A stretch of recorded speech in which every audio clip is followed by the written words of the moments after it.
Buenos días, queridos hermanos. Realmente es lindo poder volver a verlos un domingo más para reunirnos, para alabar a nuestro Señor, para estar en comunión y para aprender más de Él.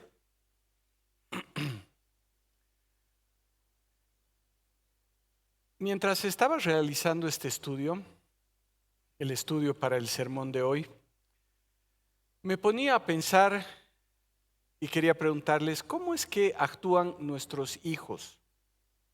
¿O cómo actuábamos nosotros cuando éramos hijos? Y creo que pensando en todo esto, yo veía que hay dos formas de actuar. Bueno, hay tres, pero dos son las más comunes. La primera, y tal vez la más triste, es que los hijos o nosotros como hijos hacemos las cosas a nuestra propia manera. Nos dicen que no lo hagamos y nosotros lo hacemos.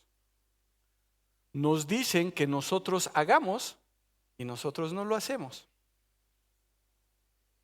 Y es una lucha constante, basada en la rebeldía del corazón. Eso nos lleva a hacer las cosas de acuerdo a nuestro propio criterio, porque creemos saber lo que es mejor, o tal vez sabemos que no está bien, pero eso es lo que nos satisface. Y muchas veces hacemos o no hacemos porque es lo que más nos conviene. Es decir, yo hago lo que quiero. La segunda forma en la que podemos hacer las cosas es porque nos obligan, por la fuerza, porque nos dicen, yo soy tu padre o yo soy tu madre y tú haces lo que yo te digo. O tal vez hacemos lo que nos dicen porque sabemos que vamos a recibir un beneficio. Si es que haces, puedes salir. Si es que no haces, no puedes salir. O en otros casos, tal vez porque tenemos miedo recibir un castigo. No es lo que realmente queremos, pero no nos queda otra. Lo hacemos, pero no por convicción, sino por obligación o por conveniencia. En ambos casos, hacemos o hacíamos las cosas para nosotros mismos. ¿Por qué? Porque queremos hacerlo, porque es mejor que lo hagamos o porque nos conviene. Y entonces siempre actuamos de forma egoísta. Y si nos ponemos a pensar, generalmente hemos estado en ese lugar, en uno de esos dos lugares, o nuestros hijos están en esos dos lugares.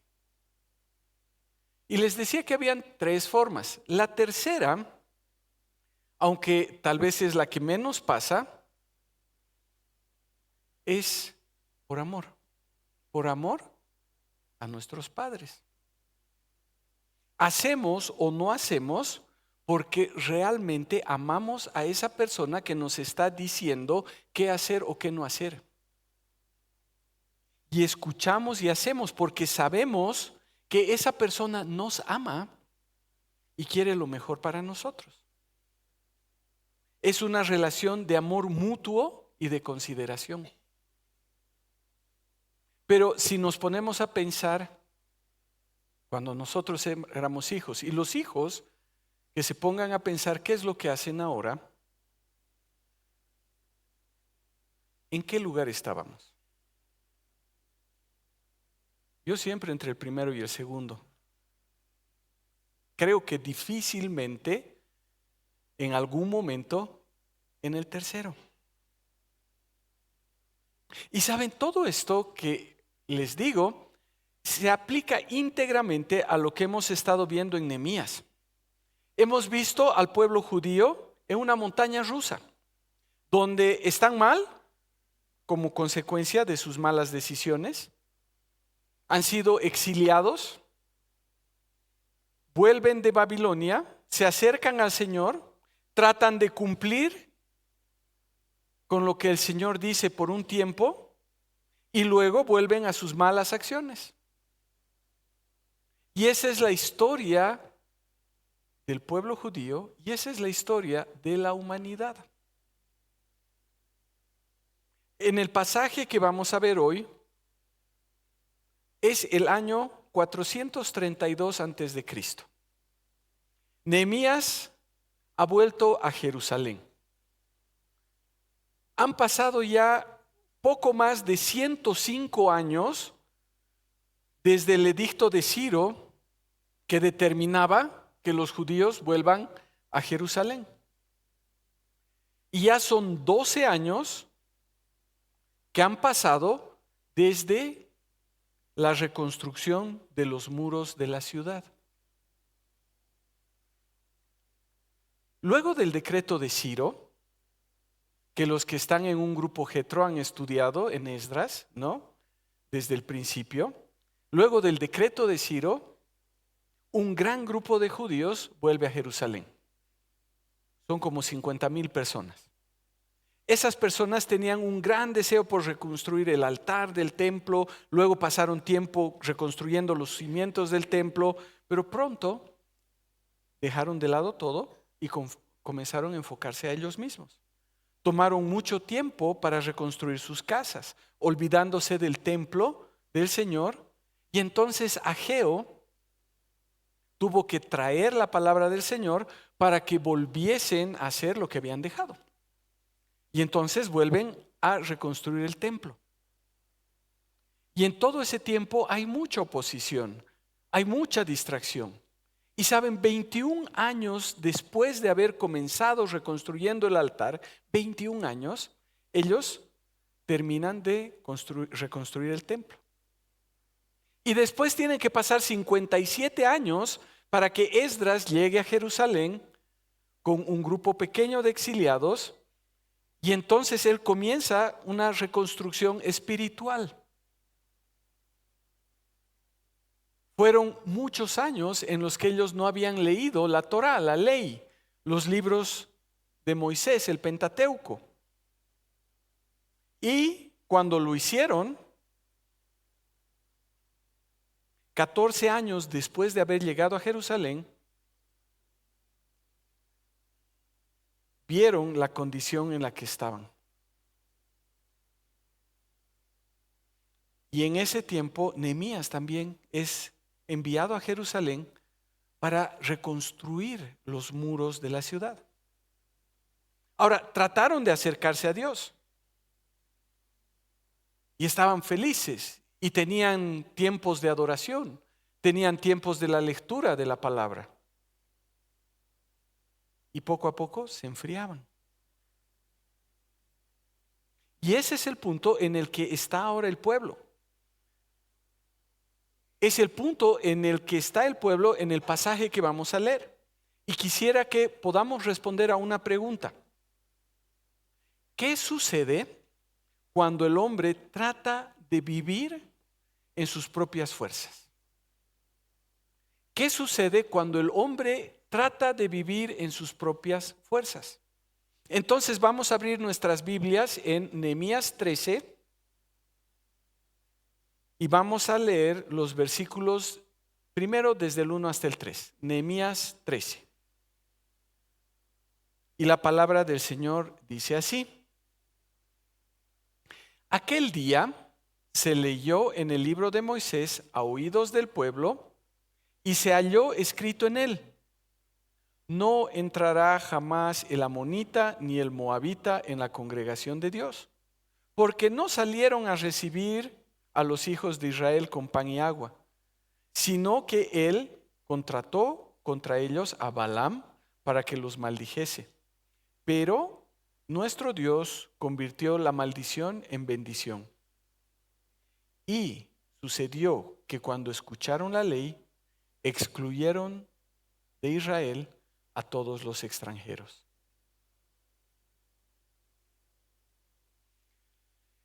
Desde que Esdras regresó a Jerusalén, el pueblo adquirió la costumbre de leer la Torá.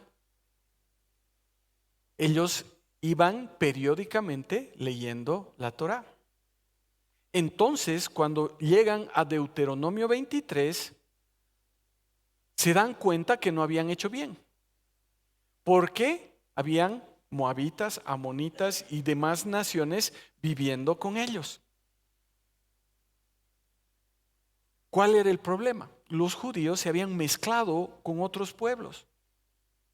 Y específicamente lo habían hecho con los pueblos que Dios había prohibido que lo hagan. Y tal vez es bueno aclarar que cuando la palabra está diciendo esto, es que permitió que los amonitas y los moabitas convivieran con ellos, pero no porque se habían convertido al Dios de Israel, sino eran estos pueblos manteniendo sus propias costumbres y manteniendo sus dioses. Es decir, no los separaron ni se separaron de ellos. Más bien, estos pueblos se hicieron parte de la sociedad. Y digo que hay que aclarar esto porque no era como en el caso de Ruth. Ruth era moabita. Pero ella reconoció a Jehová como su Dios y al pueblo de Israel como su pueblo. Porque ella le dijo a Noemí, tu Dios será mi Dios y tu pueblo será mi pueblo. Y Ruth llegó a ser la bisabuela de David. Estamos hablando de personas que permanecieron en lo de siempre, no reconociendo a Jehová como su Dios y no reconociendo a Israel como su pueblo, manteniendo sus propias costumbres, manteniendo su propia religión. ¿Qué hicieron los judíos al ver que habían desobedecido la ley de Dios? Como querían cumplir la ley de Dios, echaron a todos los extranjeros. Dice que excluyeron a todos los extranjeros del pueblo. Ahora, ¿por qué lo hicieron? ¿Por qué lo hicieron? Porque realmente ellos querían cumplir la letra de la ley. Pero entonces vamos a volver a preguntarnos, ¿qué sucede cuando los hombres tratan de vivir en sus propias fuerzas? Y vamos a ver primero, ¿ya? Los hombres viven conforme a su propio pensamiento, completamente alejados de Dios. Cuando nosotros vivimos conforme a nuestros pensamientos, a nuestras propias fuerzas, vivimos alejados de Dios. El versículo 4 comienza diciendo, antes de esto, es decir, lo que está diciendo antes de que se leyera esa porción de la ley, antes de que se excluya de Israel a todos los extranjeros, antes de que el pueblo considerara la ley de Dios, ellos vivían conforme a su propio pensamiento, completamente alejados de Dios. Dice, antes de esto, el sacerdote Eliasib, siendo encargado de la cámara de la casa de nuestro Dios, se había emparentado con Tobías y le había preparado una gran cámara en la que antes se guardaban las ofrendas vegetales, el incienso, los utensilios, el diezmo del grano, del vino nuevo y del aceite, que estaban asignados a los levitas, a los cantores y a los porteros, y a la ofrenda para los sacerdotes. Dice que antes de esto, este Eliasib, que era cabeza de una familia sacerdotal, que estaba a cargo de la cámara del templo, se emparentó con Tobías. ¿Quién era Tobías? Era el socio de Sanbalat. Y hemos estado viendo estos domingos quién era Sanbalat. Sanbalat era el gobernador de Samaria.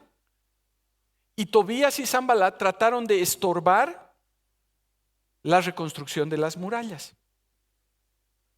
Y Eliasib permitió que Tobías ocupara una gran cámara en la que se guardaban diferentes ofrendas y utensilios para que lo usara como vivienda. Es decir, Tobías tenía su monoambiente dentro del templo. Y bueno, Nehemías sigue escribiendo y aclara, y en los versículos 6 y 7 dice: pero cuando sucedió todo esto, yo no estaba en Jerusalén, pues en el año 32 de Artajerjes, rey de Babilonia, volví al rey, pero después de un tiempo pedí permiso de él, y cuando llegué a Jerusalén, comprendí el mal que había hecho Eliasib en atención a Tobías, preparándole una cámara en los atrios de la casa de Dios. Nehemías se ausentó por un tiempo de Jerusalén, y los sacerdotes y la gente del pueblo comenzaron a actuar en su propio criterio, obrando según su conveniencia. No era permitido que Tobías entrara al templo, porque es conocido como Tobías el amonita. Se había casado, dice, con la hija de Secanías. Y eso estaba mostrando cómo los judíos se habían mezclado con la gente de otros pueblos. Gente que estaba oponiéndose a la reconstrucción de Jerusalén. Y muchos de los sacerdotes y levitas hicieron lo mismo. Y lo triste, vemos más adelante en los versículos 23 y 24 de este capítulo 13 de Nehemías. Nehemías dice: en aquellos días vi a judíos que habían tomado mujeres de Asdod, de Amón y de Moab. La mitad de sus hijos hablaban el idioma de Asdod. No sabían el hebreo, sino el idioma de uno o de otro pueblo. Los judíos habían tomado por esposas a mujeres que no eran de su fe, que no eran judías, en contra de lo que Dios les había dicho en la ley. En Deuteronomio 7, 1 al 4 la palabra dice: cuando Jehová tu Dios te haya introducido en la tierra a la cual entrarás para tomarla en posesión, y haya expulsado de delante de ti a muchas naciones, heteos, gergeseos, amorreos, cananeos, fereceos, heveos y jebuseos, 7 naciones mayores y más fuertes que tú, y cuando Jehová tu Dios las haya entregado delante de ti y tú hayas derrotado, entonces destrúyelas por completo. No harás alianza con ellas, ni tendrás de ellas misericordia. No te emparentarás con ellas. No darás tu hija a su hijo, ni tomarás su hija para tu hijo, porque desviará a tu hija en pos de mí, y servirá a otros dioses. De modo que el furor de Jehová se encenderá sobre vosotros, y pronto os destruirá. El Señor les había dicho que no podían hacerlo. Pero el resultado fue que los extranjeros se mantuvieron con sus creencias. Y sus hijos ni siquiera hablaban hebreo. No podían entender lo que se decía en la Torá. Los judíos no estaban preocupados porque conocieran a Jehová. Convivían sin ningún problema con personas completamente paganas. Y más bien eran arrastrados a desviarse de la adoración al Dios verdadero a una adoración a otros dioses. Y Nehemías les dice: es lo que ha sucedido a través de la historia una y otra vez. Y Nehemías cita el caso tal vez más memorable. Porque en el versículo 26 dice: ¿no pecó por esto Salomón, rey de Israel? Entre las muchas naciones no hubo rey como él, amado por su Dios, y a quien Dios le había constituido rey de todo Israel. Con todo, incluso a él le hicieron pecar las mujeres extranjeras. Cuando leemos en el primer libro de Reyes, en el capítulo 11, los versículos 1 al 3, dice que Salomón tenía 700 esposas y 300 concubinas, todas extranjeras. Y saben, lo triste es que él nunca llevó a esas mujeres al conocimiento de Dios. Más bien dice el relato que sus mujeres hicieron que él se desviara, que desviara su corazón tras otros dioses. Y Salomón desobedeció a Dios y pecó contra Dios. Ahora, aquí lo que quiero poner en claro, que no estoy planteando una licencia para uniones en yugo desigual. Porque no porque lo hizo Salomón lo podemos hacer nosotros. El Señor es claro a través de la historia. Él buscaba que su pueblo no se mezcle con los que no son de su pueblo. Porque si lo hace, si lo hacemos, vamos a sufrir las consecuencias. Y aquí el punto es que los judíos hicieron las cosas sin considerar a Dios. No estaban buscando la santidad, estaban actuando según sus deseos. Y yo comienzo a escuchar los argumentos de mi época y también de estas épocas. Es que no hay chicas bonitas en el pueblo. No hay chicas bonitas en la iglesia, no hay ninguna que me guste. Es que no hay chicos de mi edad, o son muy changos o son muy viejos. Es que son una punta de aburridos. O, ¿sabes qué? No, pero es que yo lo voy a convertir. No es malo, no es borracho, es buena persona. Ese pensamiento no nos lleva a ningún buen lugar. Porque ese pensamiento los llevó incluso a profanar el templo. Por su parentesco, Eliasib le cedió un espacio a Tobías. Ese pensamiento llevó al pueblo a apartarse de Dios sin importar qué pasaba con las familias. Y en el versículo 10 dice: asimismo me informé de que no habían sido dadas las porciones a los levitas, por lo que los levitas y los cantores que hacían el servicio habían huido, cada uno a su campo. Como el pueblo estaba enfocado en lo que ellos querían, se olvidaron del servicio en el templo. Los levitas y los cantores encargados del servicio ceremonial tuvieron que ir a buscarse la vida. El pueblo no daba, tenía que dar su diezmo.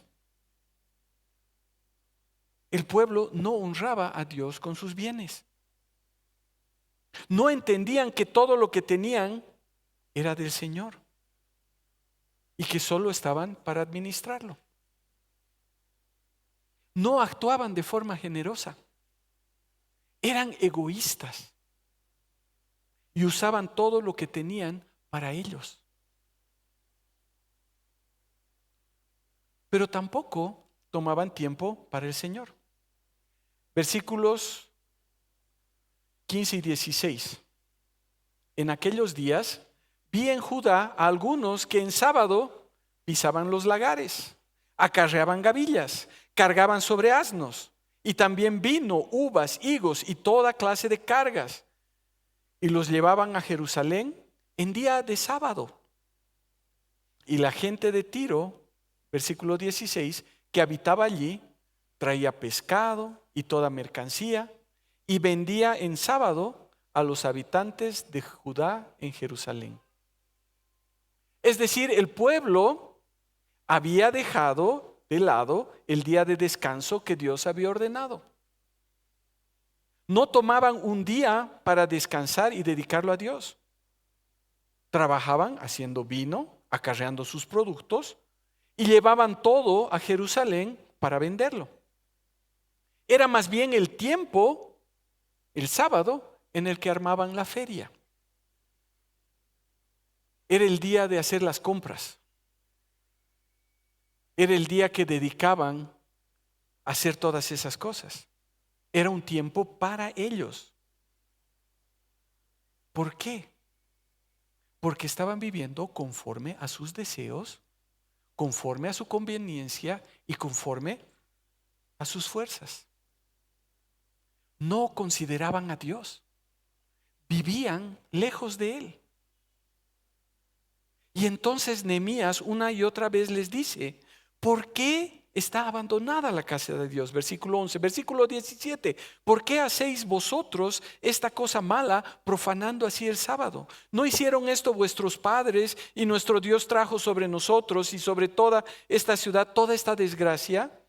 ¿No saben que por eso hemos sido exiliados a Babilonia? Vosotros estáis añadiendo ira sobre Israel al profanar el sábado. Versículo 21, ¿por qué permanecéis durante la noche frente al muro? Estaban esperando el viernes en la noche para poder hacer sus ventas el sábado en la mañana. Versículo 27, ¿habremos pues de escucharnos y cometer toda esta gran maldad de actuar con infidelidad contra nuestro Dios, tomando mujeres extranjeras? Es decir, el pueblo definitivamente vivía sin considerar a Dios. Actuaban como esos hijos que escuchan o tal vez no nos escuchan, ¿no?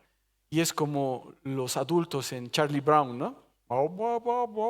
¿No? Nosotros estamos hablando y ellos no escuchan nada. Pero lo que hacen es lo que ellos quieren. Y solo obedecen si realmente les conviene.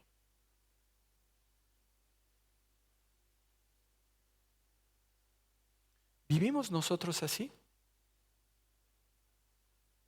Considerando a nuestro Padre Celestial, ¿vivimos nosotros así?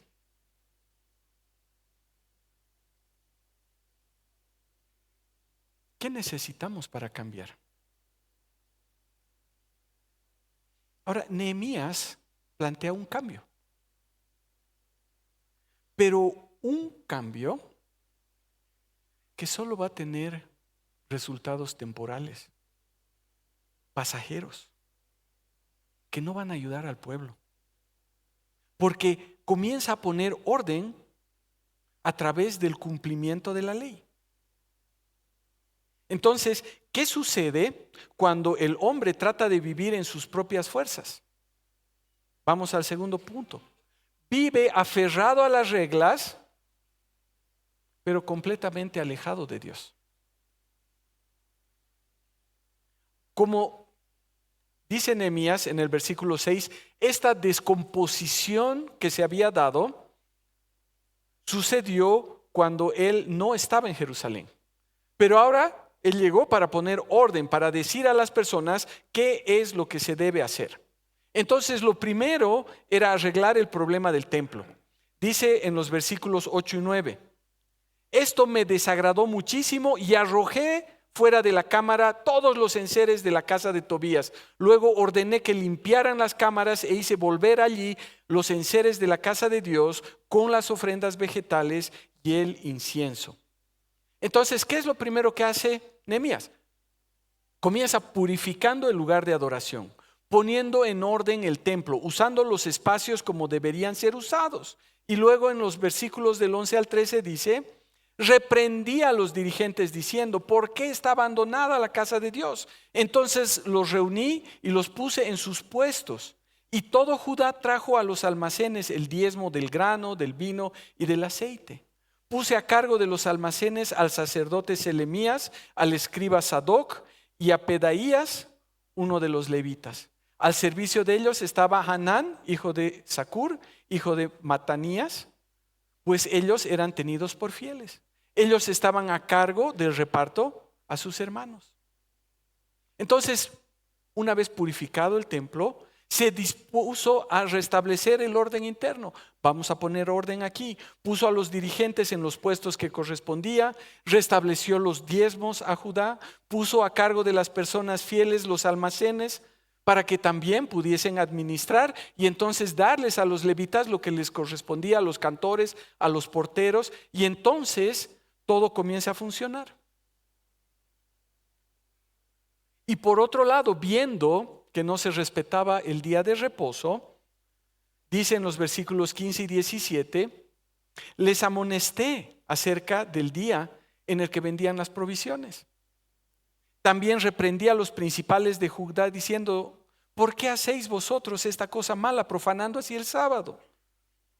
¿No hicieron vuestros padres y no hicieron esto vuestros padres y nuestro Dios trajo sobre nosotros, sobre esta ciudad, toda esta desgracia? Vosotros estáis añadiendo ira sobre Israel al profanar el sábado.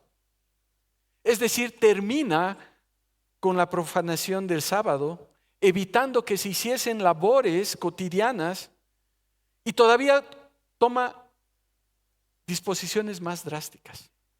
Porque en el versículo 19 dice, sucedió pues que cuando oscurecía a las puertas de Jerusalén antes del sábado, ordené que fueran cerradas las puertas y que no se las abriese hasta después del sábado. Puse en las puertas a algunos de mis criados para que no dejasen meter cargas el día sábado. Los comerciantes y los vendedores de toda clase de mercancía permanecieron durante la noche fuera de Jerusalén 1 o 2 veces, porque les amonesté diciendo, ¿por qué permanecéis durante la noche frente al muro? Si lo hacéis otra vez, os echaré mano. Desde entonces no vinieron en el sábado. Luego mandé a los levitas que se purificasen y fuesen a guardar las puertas para santificar el día sábado. Nehemías estableció controles en Jerusalén para evitar que las personas no hagan cosas, para evitar que más bien hagan cosas el día sábado. Decidió cerrar las puertas, decidió poner guardias. Entonces la gente no podía hacer nada. Y finalmente tomó medidas contra los matrimonios mixtos. Dice el relato a partir del versículo 25, reñí con ellos, los maldije, golpeé a algunos de ellos, les arranqué los pelos y les hice jurar por Dios diciendo, no daréis vuestras hijas a sus hijos, ni desposaréis sus hijas con vuestros hijos, ni con vosotros. Y entonces ahí habla lo que habíamos leído hace un rato, acerca de Salomón. Y saben, cuando yo leo esta parte del relato, me pongo a pensar, ¿qué haría yo en el lugar de Nehemías? ¿Los reñiría? ¿Los golpearía? ¿Los mechonearía? ¿Porque no estaban obedeciendo a Dios? Y a veces da ganas, la verdad.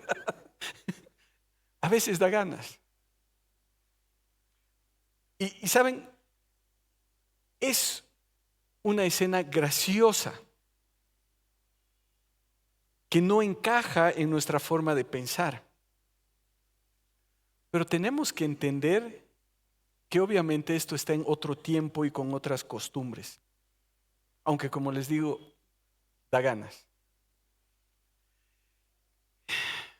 Este comportamiento que Nehemías veía no solo era del pueblo. Las familias de los sacerdotes y levitas habían hecho lo mismo. Por eso en el versículo 28 y 29 dice que uno de los hijos de Joiada, hijo del sumo sacerdote Eliasib, era yerno de Sanballat, el horonita, por lo que lo ahuyenté de mi lado. Es decir, lo sacó directamente. Y dice, acuérdate de ellos, oh mi Dios, porque han contaminado el sacerdocio y el pacto de los sacerdotes y de los levitas. Es decir, él quitó a ese hombre que estaba ejerciendo el sacerdocio de una forma ilegítima, porque todos habían decidido hacer las cosas como querían. Pero bueno, él estaba estableciendo orden y fue arduo el trabajo para poner todo el orden. Y los últimos 2 versículos del pasaje se conectan con los primeros 3. Porque podríamos leerlo así: de esta forma los purifiqué pues de todo lo extranjero y asigné deberes a los sacerdotes y a los levitas, cada uno en su tarea. Dispuse lo necesario para la ofrenda de la leña en los tiempos señalados para las primicias. Es decir, viene y hace una reforma total. Pone en orden la ciudad, pone en orden el templo, pone en orden la vida de las personas. ¿Qué es lo que consiguió Nehemías? Que las personas que antes no obedecían, ahora obedezcan. Que obedezcan lo que dice la letra de la ley. Que haya una lista de lo que se tiene que hacer y de lo que no se tiene que hacer. Que las personas cambien de conducta. Que se aferren a reglas. Que realmente muestren que son el pueblo de Dios. Que sean hijos obedientes. ¿Eso era lo que necesitaban?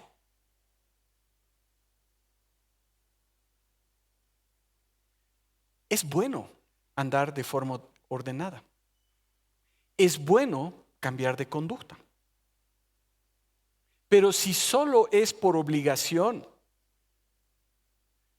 porque son las cosas que se tienen que hacer, y no tenemos una clara convicción, cuando se quita el control, paulatinamente volvemos a la anterior condición.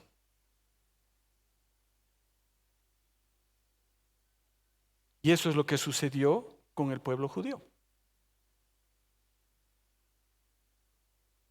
Ahí va a estar profetizando Malaquías y les va a estar mostrando que necesitan esperar al Mesías. Porque el pueblo va a volver a descarriarse. Y van a ser 400 años en los que el Señor no les va a decir absolutamente nada.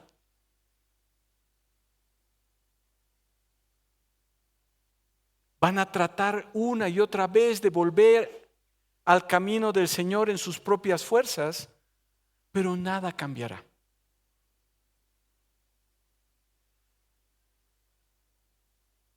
¿Saben? Podemos vivir conforme a nuestro propio pensamiento, sabiendo lo que Dios dice, pero haciendo lo que nosotros queremos. Y estamos completamente alejados de Dios.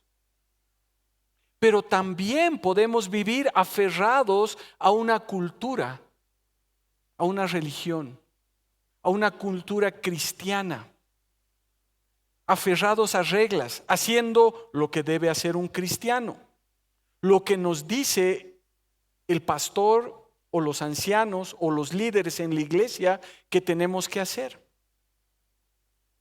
Pero ¿saben? También estar completamente alejados de Dios.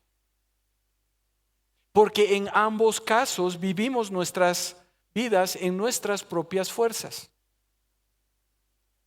Estamos como los hijos rebeldes de los que hablábamos al principio, O esos hijos obedientes que están haciendo las cosas solo porque la autoridad son los papás o porque vamos a recibir beneficios por obedecer o no queremos ser castigados por no obedecer.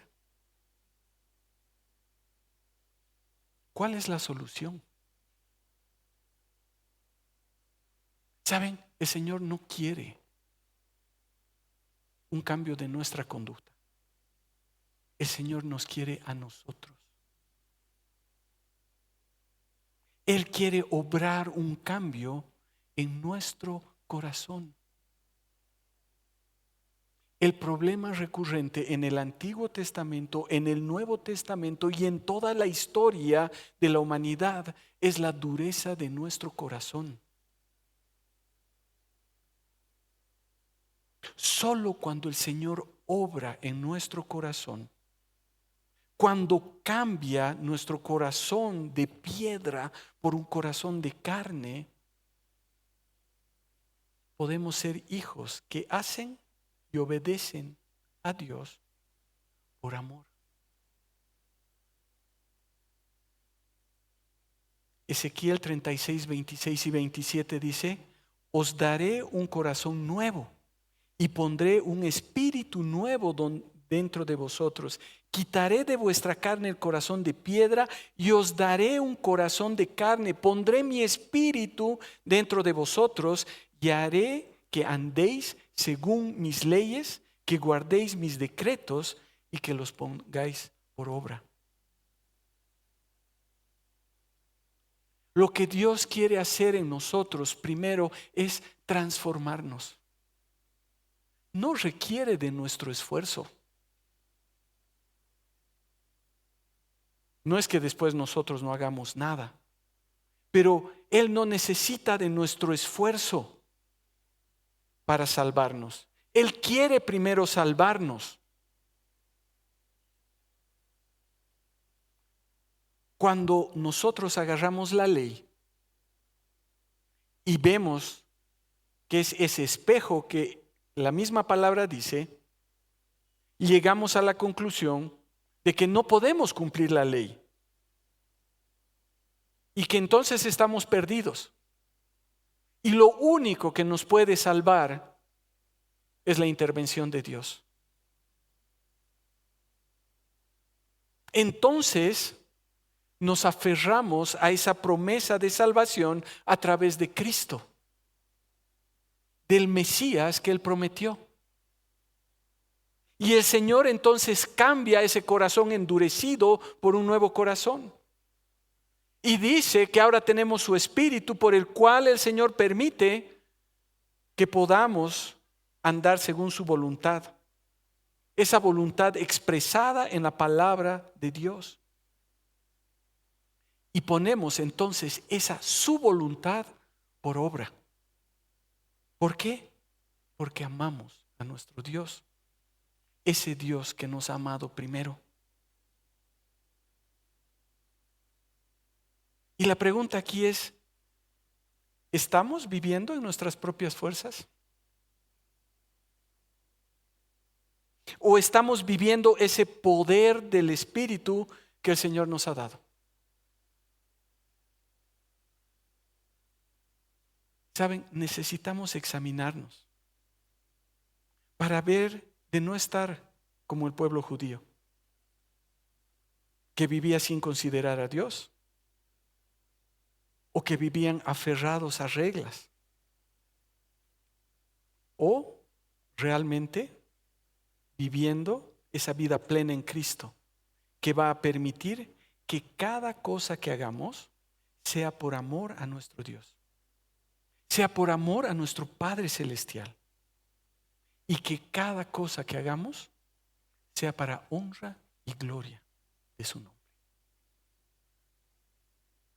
Y tal vez en esta mañana hay personas aquí que nunca han visto cómo estaban viviendo.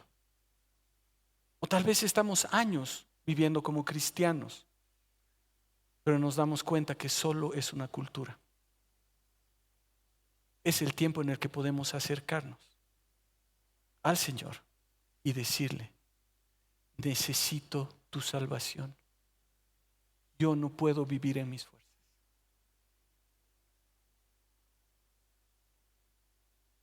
Vamos a inclinar nuestros rostros y vamos a meditar un momento. Y luego voy a orar.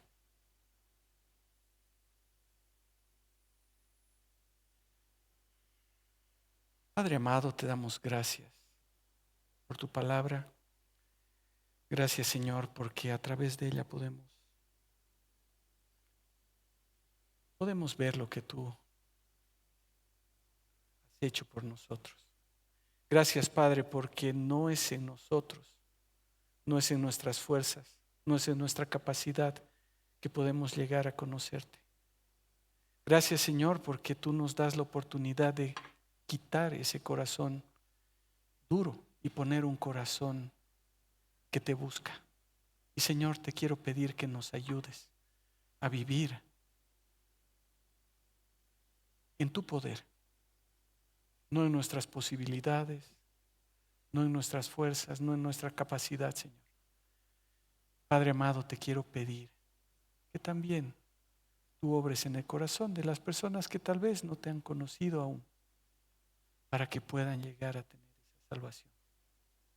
Te damos gracias, Padre, en el nombre de tu Hijo amado. Amén.